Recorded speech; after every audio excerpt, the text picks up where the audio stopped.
Hey everyone, Larry Chen here. We are at Utah Motorsport Campus. We got amazing GR Corollas behind us. We got a bunch of them. We have two Marizo editions. We have this one here and that one. So for those of you guys who don't know, the Marizo edition is the one that has a little more power. The gearing is a little different because it has a different final drive. And also, my favorite feature, and probably the feature that makes sense, doesn't make sense, it has no rear seats. Instead, it has crazy bracing. And the cool thing is there's this kind of like roll cage padding here. But what's here is actually room for you to put like harnesses, like a 5-point harness through. And this is just straight up chassis bracing. If I pull on this or if I move this, the whole car moves. So this car starts at just under $50,000. And the first thing that I said after driving both cars, just the Core and this, between the two, I understand that the tires are different, but oh my God, I cannot tell you guys how much of a difference it is. So we had a chance to do a bunch of laps on both cars. I didn't have a chance to drive the circuit pack yet, but just the most drastic difference between the Core and the Marizo edition. The Marizo, it just accelerates faster. It feels a lot stiffer. I'm able to just carry so much more speed. Obviously the tires have a lot to do with it, but it's just such an incredible driving experience. And it's a lot of understeer management, getting really all the speed out of the car as you can. We have quite a few cars here. I'm driving the brand new A91 manual Supra around, which is so much fun. Also, I've been driving around the GR86, which honestly is incredible because you can actually push that car so much, and because it doesn't have that much power, the handling is still amazing, and it's so good just to toss around the track. But I'll kind of give you guys a little bit of a walkthrough through the Marizo edition. They're only building 200 of these for now. Who knows, maybe later on they'll build more. I hope they build more because this is the gem. I mean, this is the one. If you actually want to go amateur rally, rallycross, autocross, or if you want to use it as a track car, like this is the one. Also, another thing, it's very hot today. It's 95 degrees. And yesterday it was just as hot, and I put this thing through its paces. I mean, I did lap after lap after lap, and the temp did not rise at all.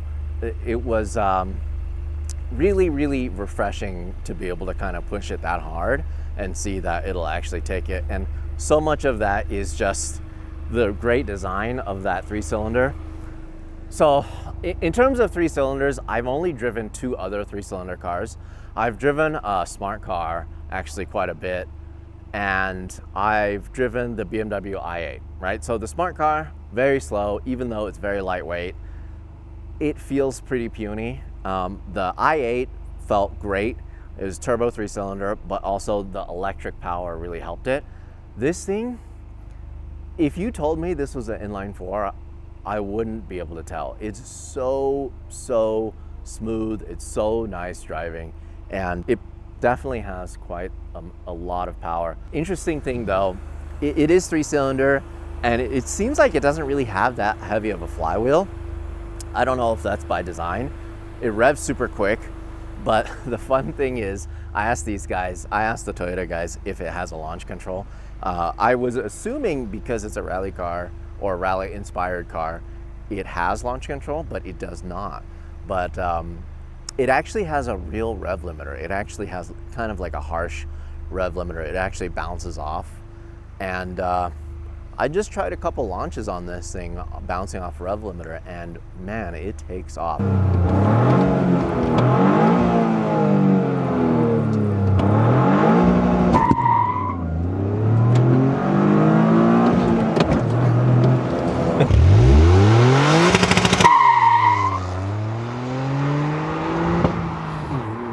As soon as it hooks up, it slips a little bit.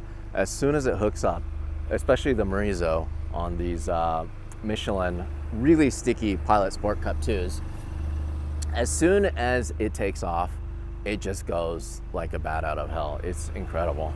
I don't really have that many specs on this. I'm sure there's plenty of other websites and other videos that you can go to check out the specs. But for me, as an enthusiast, you know, this is such a great base of a car to start off with. Yeah, it's a Toyota Corolla, but everything is right about it. On top of that, one of the things that has moved over from the GR Yaris is, I guess, the center diff. When you pull the e-brake, it actually disengages the drive to the rear. So it actually lets you use the e-brake to slide around, which is incredible. The wheels are special. The wheels are really nice. I mean, generally speaking, I always say that when you get a stock vehicle, the wheels that come on the vehicle are the ones that allow you to drive it around while you're waiting for your new set of wheels. But these wheels are actually really cool because they actually say Toyota Gazoo Racing, and they are forged from BBS. I feel like if you fit some bigger meats on this thing, it'll just be able to take the corners that much more. So yeah, let's jump into this thing and I'll kind of show you guys a little bit about it. Okay, so shift knob, amazing. Shifting action, really precise. So this is kind of like the normal display here. Over here, you can change the bias, right? So you can turn the knob, and then right now, look, you can see it's a 60% front wheel drive and 40 rear. And then you can go 30-70, which kind of allows you to slide around a little more. And then if you hit track, that actually goes 50-50. So a couple things, anytime we had to get in this thing to drive, I would just get in, start it, click up the drive mode button right here, which will allow us to select sport mode. Okay, so it goes onto sport mode. Then you just push this to go into track mode, right? So now it's already in track mode. And then the nice thing about this is you just push this traction control off button one time.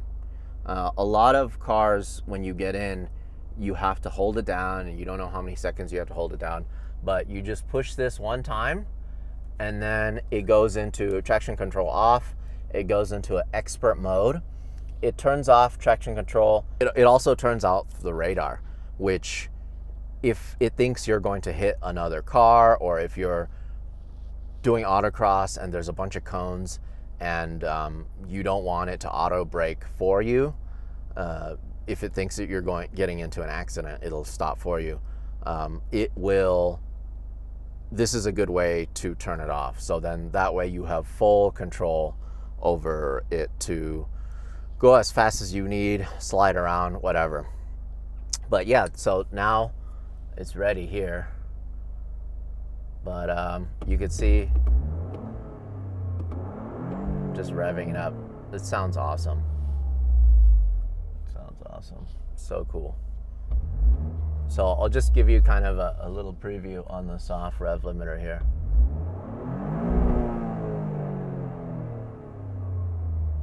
It's actually pretty intuitive, this tachometer, because it flashes as soon as you get close to red line, so you kind of have an idea of how much time you have before you have to shift. Or if you're close to your brake zone and you just want to let it bounce for whatever, a microsecond before going into the corner, then you can do that. But it is a 7,000 RPM red line. So with that said, you know, the regular model, the core, you know, one of the main appearance differences is the hood. And, you know, while I'm guessing that it actually is very functional for a street car, it doesn't really matter. I mean, a street car, this is all you need. You know, this is a great daily driver. You have plenty of room. The Corolla that we built for the 2018 SEMA show, the XSE, was already a great daily driver. It had a lot of room, it fit a lot of gear, a lot of luggage. Whenever we were going out on shoots, we would pack all of our gear into it, and it was great. It was just such a good daily, got great gas mileage. But of course, one of the things that it lacked was power. Even though I think it was a claimed 170 horsepower, man, you have to use every bit of that 170 just to get around town. I would look over, I'm flooring it, going through the gears, just slamming gears. I look over and it's just some minivan going normal speed next to me. But that's not the case with these things. These things are just so cool. It's funny, so a commenter left a great comment on my Instagram saying that because he's of Latin descent, when he looks at the GR Corolla Morizo edition, he thinks of it more as the chorizo edition because it's extra spicy. And I think that's a really good way to kind of put this. The brakes on the Morizo edition especially, oh my God, just kind of blew me away. I mean, of course, the tires have so much to do with it, but didn't really have any overheating problems at all. These are brand new cars with brand new brake pads, but yeah, we put them through the ringer.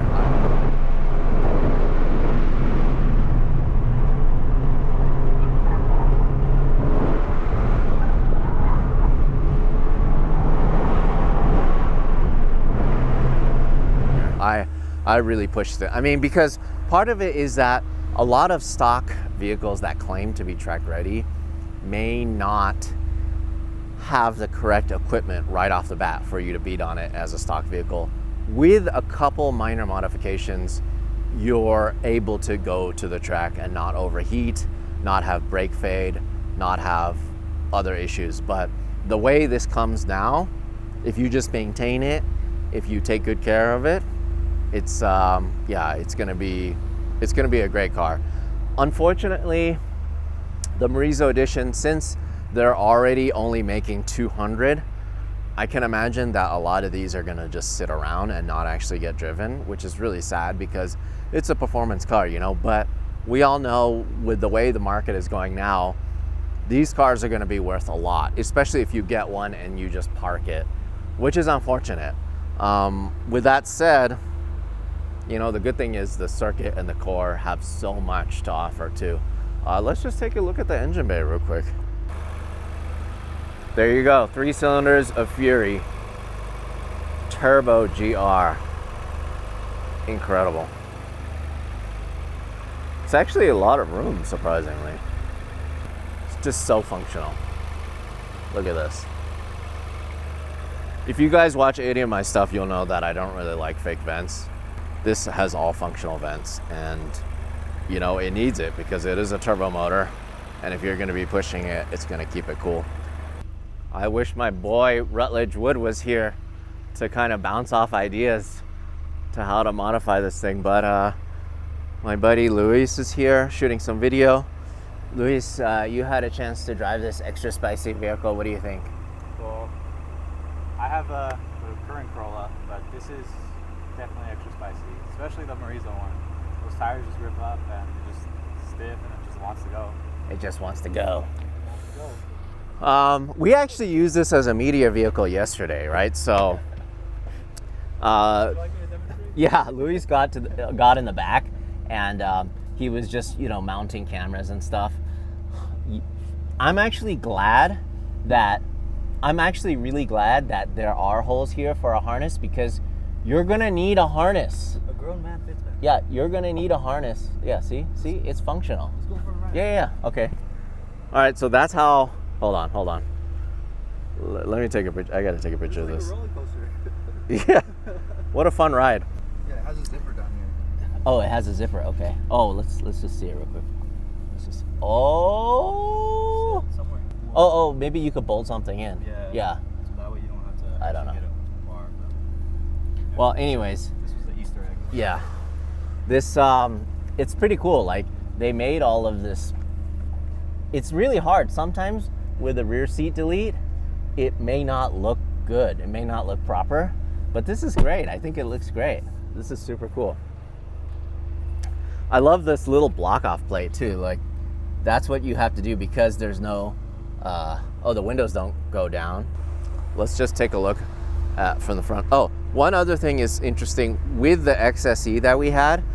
I just took the rear wiper motor out and then I put like a sticker there to block it off because there wasn't like a windshield wiper delete, but this actually has like a little thing to delete it. But this is what it looks like from the back. Just such a cool car. Love it, love it, love it, love it. Yeah, another comment that I've been getting a lot is, how is it that in 2020, Toyota is able to build these sports cars, these cars for enthusiasts? Like, we know these are low volume, and honestly, like it's gonna be really hard for them to keep them in stock at all. I know pretty much all the Morizo ones are spoken for, but the circuit ones, they're building 1500 for the first year, and I'm pretty sure they're all spoken for. I know Luis put his name down at our local dealership, and he's already way down the list, even though he signed up right after they announced this vehicle. But yeah, in terms of like enthusiasts, the fact that they have all three of the GR cars here, and it's almost like a last hurrah, which is kind of sad. You guys probably have seen the news about California banning internal combustion engine sales in 2035. And yeah, it's going to be a sad day, whatever, but electric cars, they'll be fun, they'll be fast. We'll enjoy these for now. And this really is like a great last hurrah. This is, what a bunch of fun rally cars. Like, these are just so cool in every way. I love them so much. One of the things that I said, as soon as we took delivery of the XSE in 2018 for the SEMA show, I looked at the way it sat, and right away I thought, hey, that kind of looks like a rally car. It looks like something that belongs on dirt. But of course, it had the looks, lacking the power, and lacking the handling. We fixed that with some coilovers, but this is just everything that I wanted in that car. You know, you have the looks, it's a lot wider, it has the power, it's still a manual transmission, and you can't get them in automatic. That's the cool part. You can't even get them if you wanted to in automatic. Clutch, super easy to drive. All right, here we go. This is gonna be interesting. Okay. We got David, the wheelman. If I'm silent and look angry, don't feel personal. No emotion. No emotion. Just concentrating. Let's not have any emotion, guys. We're not allowed to have emotion. Each other? Is there an ocean? There are ocean handles. Good. Yeah. Here we go. What are we on track? Okay. Everyone good? Yep. Oh, bud, this is gonna be insane. I love it. Going out on the town in our GR Corolla. touching the ceiling. Four nerds in a Corolla. That's what it's built for. Yeah. All right, push. Get to the soccer game real quick. Push. We're gonna see. Pushing. Oh my God, the extra people I'm not used to.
We're gonna make it to soccer practice, guys.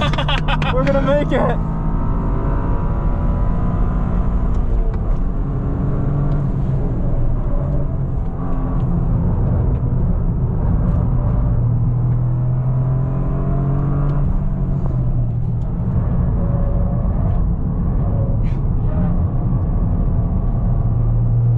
And we're done. We made it. Nice. We made it to soccer practice. God, I love this car. So we were. Well, how much do you weigh, Luis? Like 165. All right. So Okay. let's say we were about. What is that? I'm like 115. Another 270 or something like Yeah. that. 285. I'm here too. Oh, and you.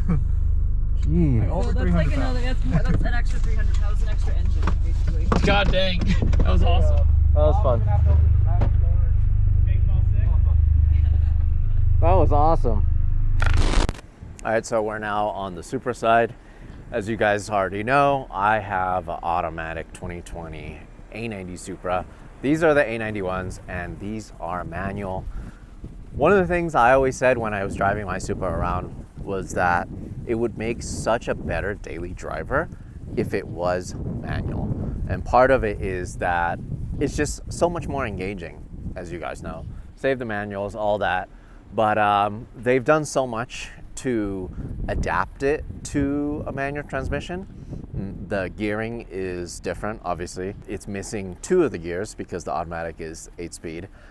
Just from what I've driven already today, I can tell how much faster the automatic is, including from just a dead stop.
If I were to drop the clutch in first gear, it's spinning tires.